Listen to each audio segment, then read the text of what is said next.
Muy bien, continuando con el proyecto base, vamos a construir a continuación todo lo relacionado con los controladores. Los controladores son esos elementos que me van a servir para poder realizar solicitudes al servidor a través de los endpoints. Primero vamos a crear el controlador para las categorías. Para esto nos ubicamos en infraestructura controller. Damos clic y simplemente lo que vamos a hacer es a crear una clase y le vamos a colocar como nombre category controller. Importante que esta clase esté anotada con la anotación res controller.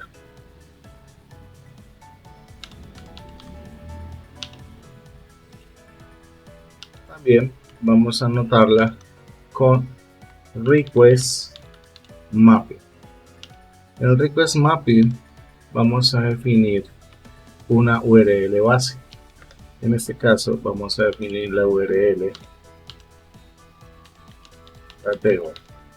Eso quiere decir que al momento de hacer el llamado de cualquier endpoint de este controlador, debemos llamar primero la category.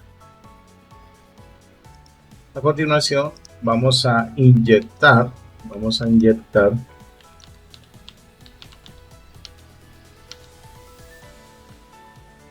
el servicio private y category service y vamos a llamarla category service.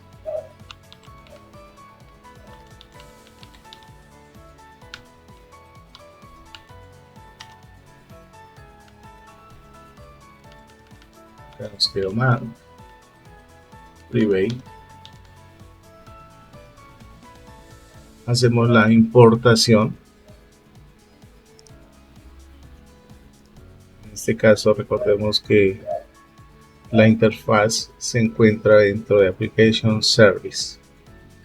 Acá simplemente nos da un warning que no estamos utilizando o estamos haciendo el llamado del servicio. ¿Ok? Para esto me voy a traer ya el código que tengo construido y que nos va a permitir tener acceso a todo lo que necesitamos. Acá importante es hacer la importación de cada una de las librerías,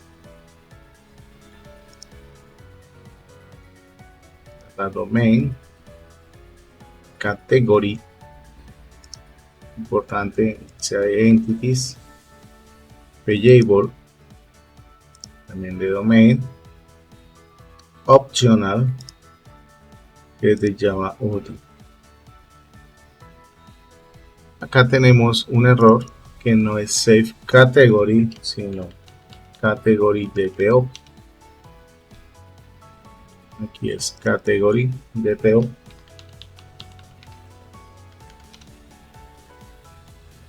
Muy bien, aquí ya tenemos lo que necesitamos. Como podemos notar, aquí tenemos una anotación valid, la cual se va a encargar de validar la información que se está pasando a través de la URL, a través del request body.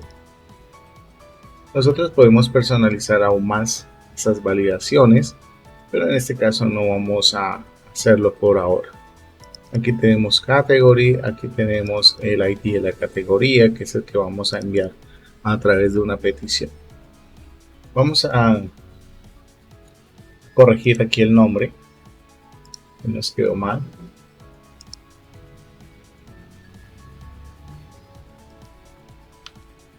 Category controller. Y vamos a crearnos el nuevo controlador para producto. ¿Okay? Vamos a crearnos una nueva clase que se va a llamar Product Controller. vamos a hacer lo mismo que hicimos anteriormente. Lo vamos a anotar con REST Controller y vamos a anotarlo con Request Mapping. Vamos a definir una URL base que se va a llamar Products. Bien. Como es costumbre, ya tengo definido el código que necesitamos. Primero voy a inyectar el servicio. Con la anotación de auto while.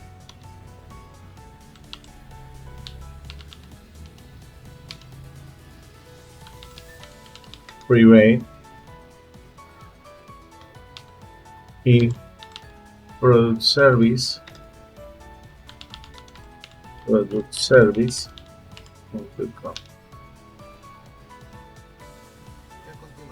y voy a traerme unos métodos que ya tengo definidos. Es un control C y simplemente lo que vamos a hacer es apegar estos métodos que ya tengo creados previamente para hacer el video un poco más rápido. Lo mismo, aquí lo que hacemos es importar las clases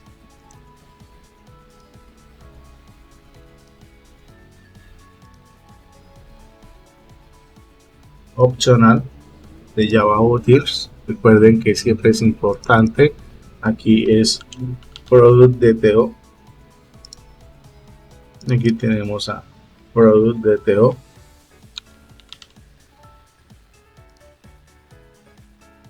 y ya tenemos acá nuestros controladores listos para empezar a implementar el módulo de Spring Security.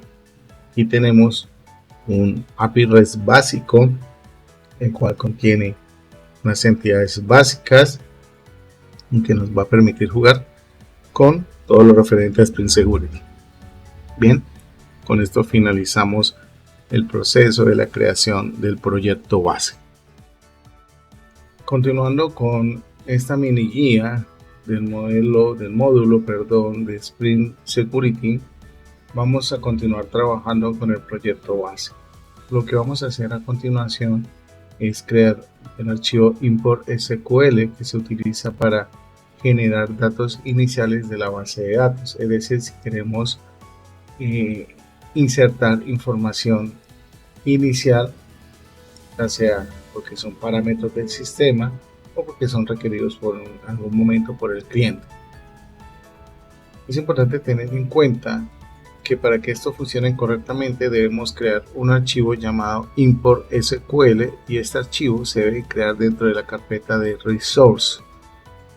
También vamos a hacer unos cambios dentro del archivo de properties para poder especificar una ruta base de contexto, la cual utilizaremos para acceder y hacer peticiones.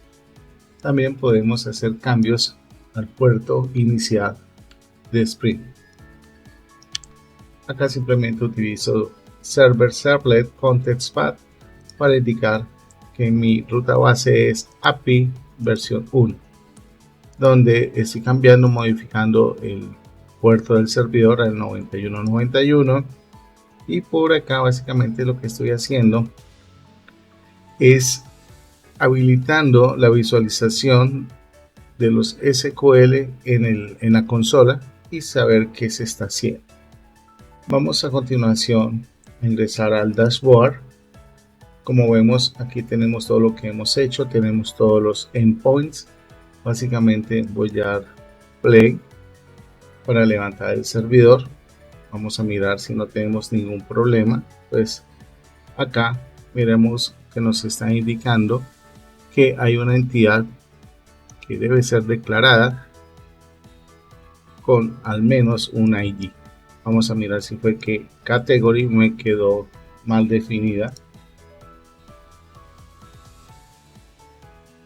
Revisar. Ok, al parecer el error que teníamos era cuestión de librerías. Aquí no estábamos implementando de persistencia, sino de Spring Data. Vamos a ver, vamos a volver a ejecutar. Y listo, aquí ya tenemos las inserciones. Aquí tenemos la creación de las tablas. Y listo, ya quedó funcionando nuestro backend. Y ya podemos hacer pruebas haciendo uso ya sea de Insomnia o de Postman.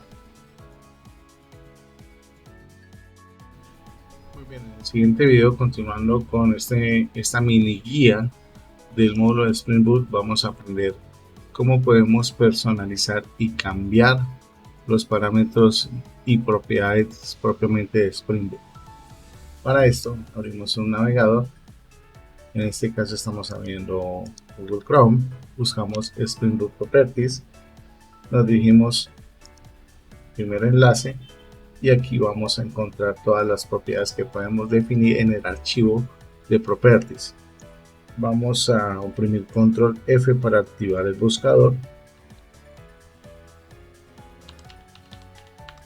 y buscamos Payable. Y como podemos ver, todos estos parámetros son los que podemos nosotros modificar dentro de la paginación, haciendo uso obviamente de todo lo relacionado a Page. En este caso vamos a modificar el nombre del parámetro del Page, o sea, control C y nos lo llevamos para Spring.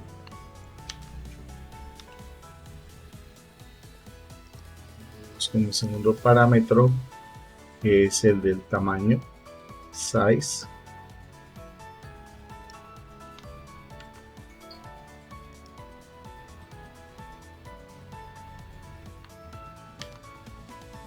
Y básicamente lo que podemos hacer acá es asignar un nombre de parámetro.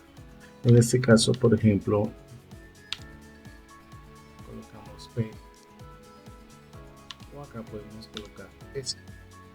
O básicamente, como estamos estableciendo es un límite de paginación, podemos colocar limit. Ya con esto hemos personalizado los parámetros que ingresan con la petición. Quiere decir que al momento de utilizar Insomnia, si especificamos estos nombres, no nos debería funcionar. Como vemos acá nos está mostrando todos los registros y no nos va a funcionar la paginación. ¿Okay?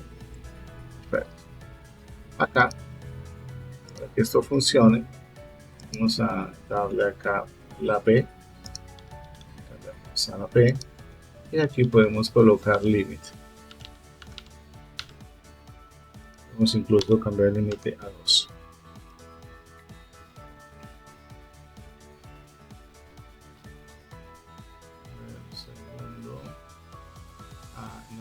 Nos está dando este error por una sencilla razón, importantísimo.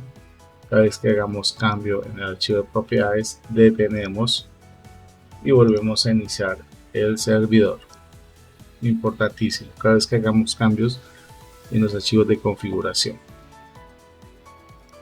Vamos a probar nuevamente y ya aquí nos encontramos que tenemos la paginación, página número 1 con 2 registros. Y como vemos por acá tenemos 5 páginas. Tenemos 10 registros. Si quiero ver la página 2, simplemente le doy 1. La página 0 es la primera.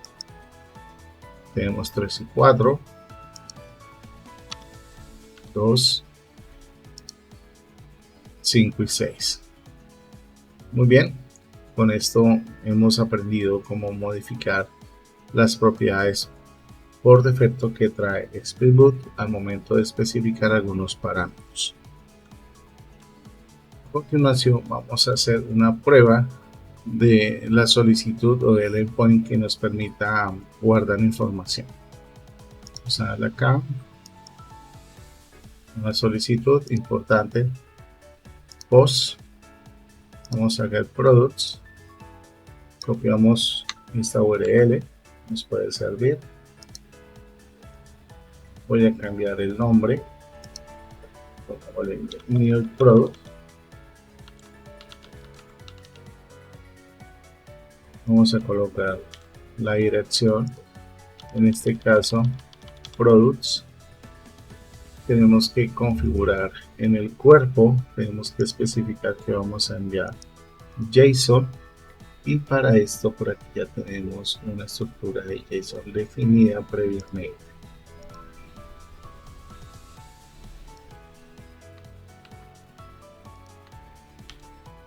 En el cual tenemos el nombre,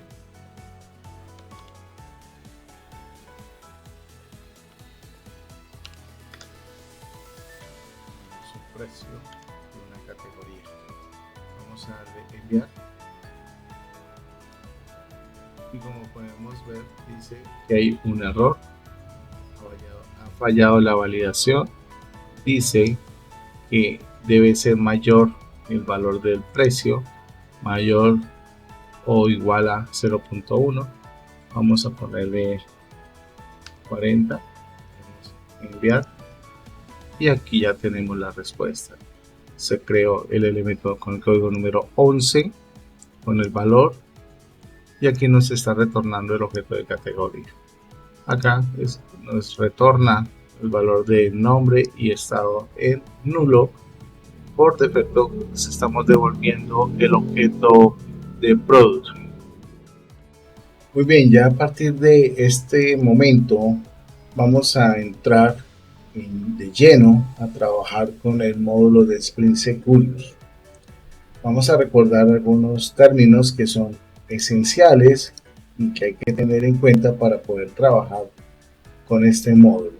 Recordemos que Spring Security tiene una arquitectura la cual es importante tener clara para poder aplicar cada uno de los aspectos de seguridad a nuestros endpoints. Lo primero que vamos a recordar son conceptos muy generales, como por ejemplo vamos a recordar que es el Delegating Filter Proxy, que básicamente el principal propósito que tiene el Delegating Filter Proxy es integrar todos los filtros de la aplicación personalizados, incluyendo los filtros de seguridad de Spring Security. Dentro del ciclo de vida de una aplicación basada en un servlet, también nos vamos a encontrar con otro componente, con otro elemento llamado el Filter Chain Proxy, que básicamente es el componente central de Spring Security, el cual se encarga de manejar y coordinar la cadena de filtros de seguridad para proteger nuestra aplicación web. Es importante tener en cuenta estos elementos. Si queremos saber más acerca de la arquitectura, podemos acceder a la página principal de Spring. Dentro de la arquitectura de Spring Security también nos vamos a encontrar con el Security Filter Chain, que básicamente es una interfaz que representa una cadena de filtros de seguridad de Spring Security. Además de esto, nos proporciona una forma muy flexible y poderosa de configurar la seguridad en las solicitudes HTTP en una aplicación web. Cada filtro que se utiliza realiza tareas específicas, y estas tareas específicas están encaminadas a la seguridad de nuestra aplicación. En términos generales, resumiendo, el Delegating Filter Proxy es un objeto que se encarga de administrar todo el ciclo de vida del server, y delega ciertas actividades, en este caso al Filter Chain Proxy, todas las cadenas de seguridad, para que él se encargue de verificar, validar y filtrar dependiendo de las opciones que se tengan. Recordemos que el Filter Chain Proxy también, basados en una petición HTTP, delega o gestiona o redirecciona en esa cadena de filtros cuál corresponde dependiendo de la petición que se le haga al backend.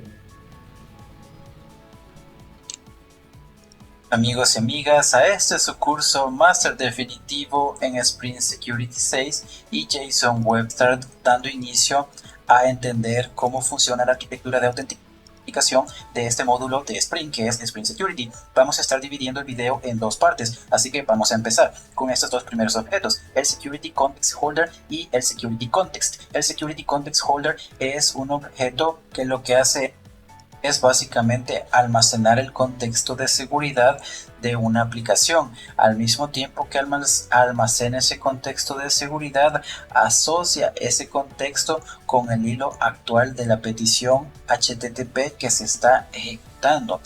Dice que permite acceder y gestionar la información de autenticación y autorización asociada con una solicitud HTTP en el contexto de seguridad actual. Si ustedes ven el significado de la palabra holder, es como propietario o algo así. Entonces es el propietario del security context. Y ese security context lo tenemos acá, que dice que es una interfaz en Spring Security que representa el contexto de seguridad actual de una solicitud. Es importante la palabra actual, ya que ese contexto de seguridad ya fue asociado al hilo actual de la solicitud gracias a este contenedor.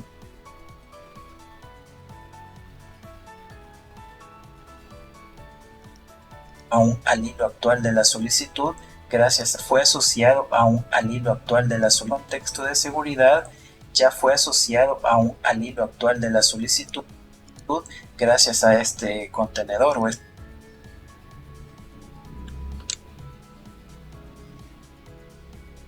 este holder. Entonces ese security context contiene un authentication y ese authentication representa al usuario que actualmente está logueado.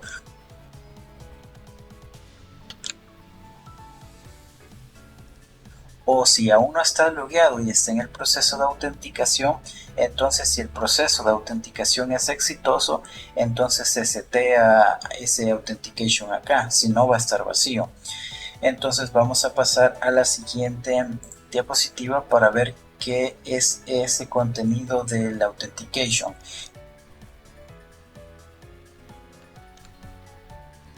El authentication contiene un principal y ese principal representa al usuario que se está autenticando o que fue autenticado. Representa la identidad del usuario actual que está interactuando con la aplicación.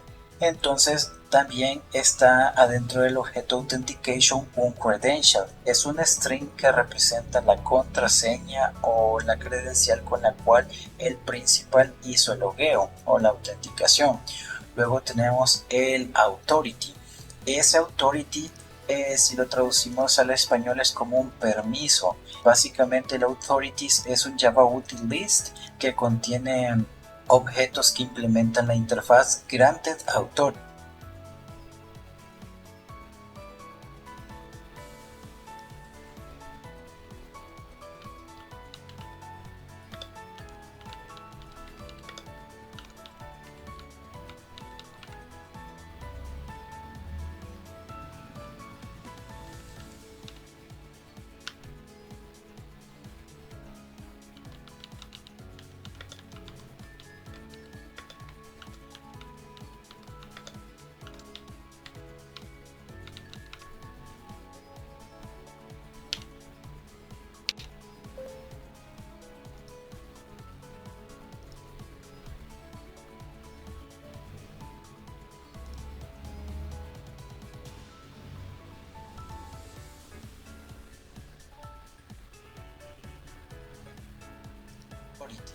Grant está la interfaz granted que contiene objetos que implementan. Traducimos al español es como un permiso. Básicamente el authorities es un Java util list que contiene objetos que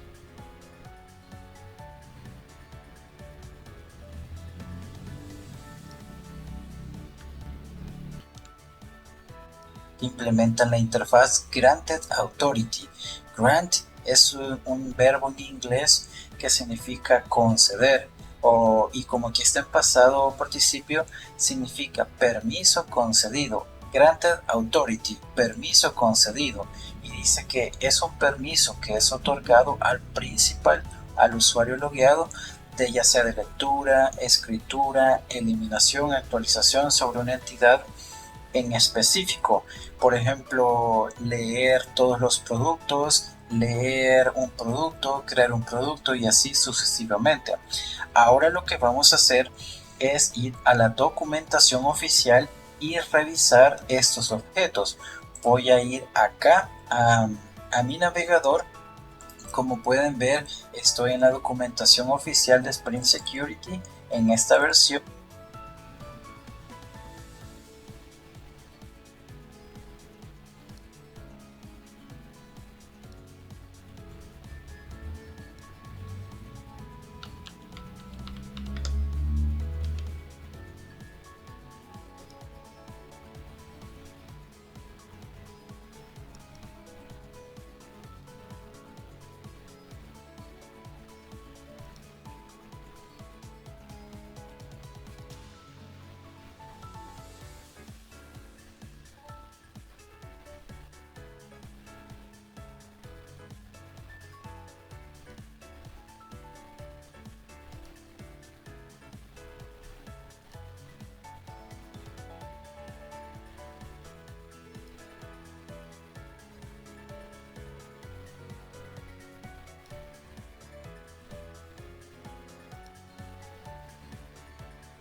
Si queremos profundizar más dentro del contexto de Spring Security y lo que acabamos de mencionar, podemos dirigirnos a la página oficial de Spring Security. En esta página vamos a encontrar cada uno de los elementos que hemos mencionado anteriormente. Aquí tenemos la arquitectura de autenticación, donde vamos a encontrar el Security Context Holder, y vemos que dentro del Security Context Holder tenemos el Security Context y también tenemos la arquitectura de autenticación, donde está el principal, donde está el credential y donde está authorities, y fue lo que mencionamos anteriormente. Bien, si seguimos navegando en la página, vamos a encontrar la definición que nos da la documentación oficial de Spring. Es importante siempre tener referencia hacia la documentación oficial, que es la más sólida que nosotros podemos encontrar. Aquí está la definición del Security Context, del Warranty Authority que mencionamos anteriormente. Tenemos también el Authentication Manager, el Provider Manager, que cada uno de estos esquemas y elementos los vamos a definir para poder trabajar dentro de ese contexto de implementación de Spring Security.